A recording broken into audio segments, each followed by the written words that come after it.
Hi, I'm Derek B., editor of the Peru Tribune, back with you today for another edition of Tomorrow's News, our daily video feature in which we tell you a little bit about what to expect in the next day's newspaper.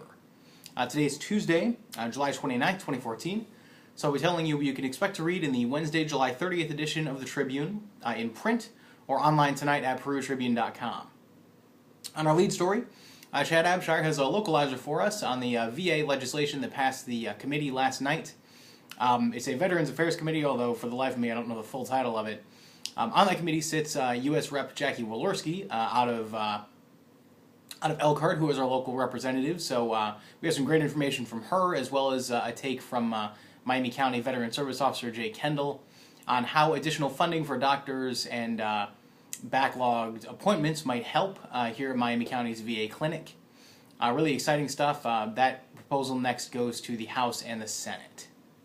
On our display story, I got the chance to head over today to Peru's Jumpstart program. It's a Peru Community Schools program that runs 10 days in the summer and offers kids a chance to hit the ground running for the fall semester, not only with better data for their teachers, but also just because they are more prepared after getting into the swing of things.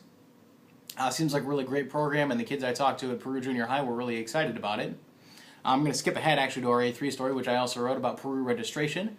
While I was at the junior high, I went over to their gymnasium to see how registration was going, and went to the Peru High library where they were registering.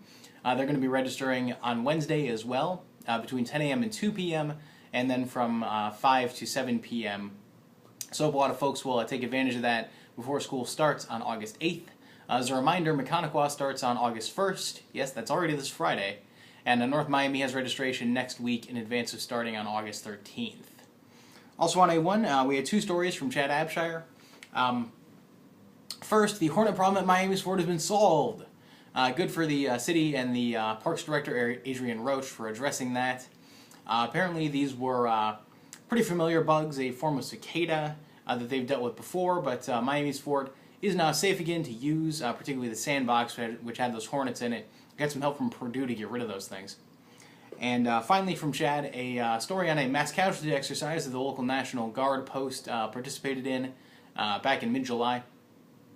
Seems like a really interesting activity for them, preparing for a volcanic Armageddon.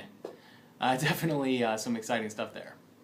Finally, on the sports page, we have two stories from Nick Roby. First is a preview of the United Way and Breakaway Bike Shop's Double Nickel Bike Ride coming up in mid-August.